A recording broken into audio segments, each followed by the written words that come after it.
we've got a lot of people out here in the audience, and if you came in support, to show your support for Representative LaMonica McIver, would you stand up, please?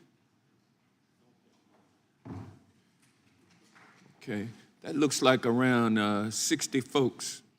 Thank y'all for coming, and you may be seated. And let the record reflect, Mr. Chairman, the vast number of people who came in support of Representative LaMonica McIver. Without objection. The Trump administration has weaponized justice, using the Department of Injustice to carry forward an assault on liberty.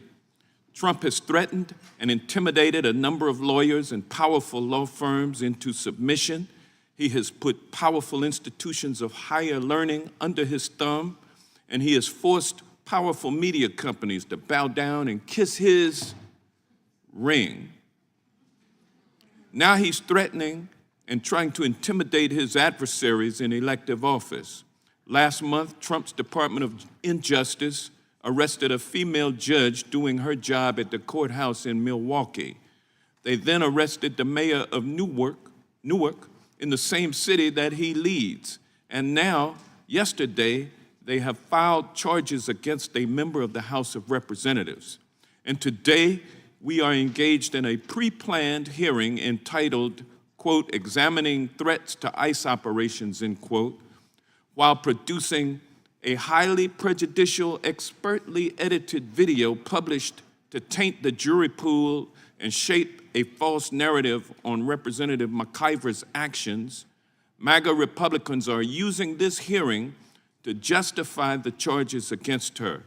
And in support of the charges, they publish more video that demonizes people being held in private, for-profit ICE detention facilities.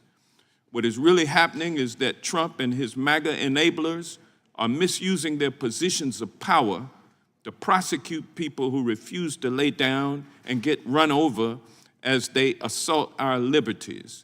And they are trying to intimidate members of Congress from performing our duties. That's why we are really here today.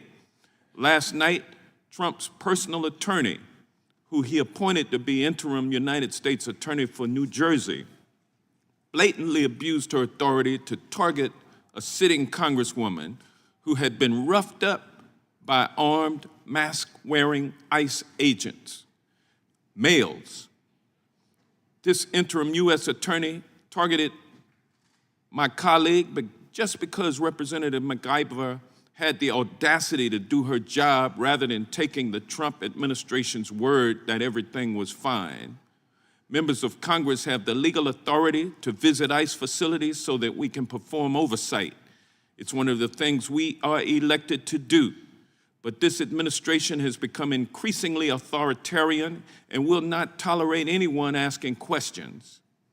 That's why Trump and my Republican colleagues call for the impeachment of any judge who rules against this administration.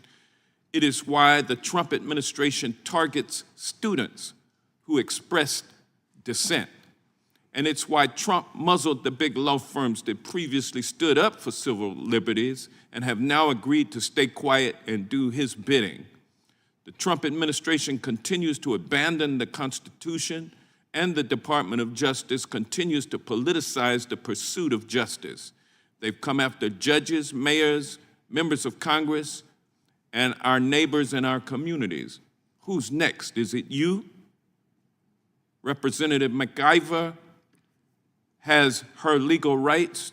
They threaten her, and in threatening her, they threaten us. No one is safe once you can be targeted just for asking questions and trying to ensure that the government is following the law.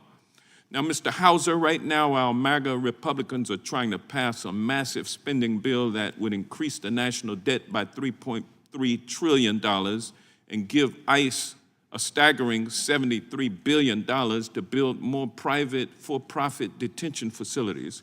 Can you please explain how this massive cash infusion, and especially the $45 billion expansion of immigration detention, is neither wise, strategic, or safe? Sir, it clearly shows the need for oversight as they expand detention. you're going to outsize the need of what ICE actually needs operationally. Additionally, it will take deportation officers off the streets and now will be in these facilities, so actually making us less safe.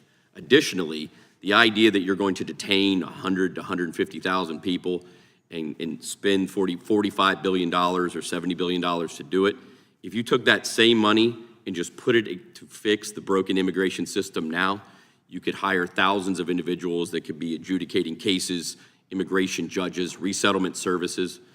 Sir, quite frankly, you could give a couple $1 billion to a country to take some of the migrants back themselves and they would go. The idea that you're going to put this into detention and that will fix the system is a bit absurd. Well, they want the billions. Gentleman's time has their expired. Political supporters' pocketbooks. The gentleman's time has expired.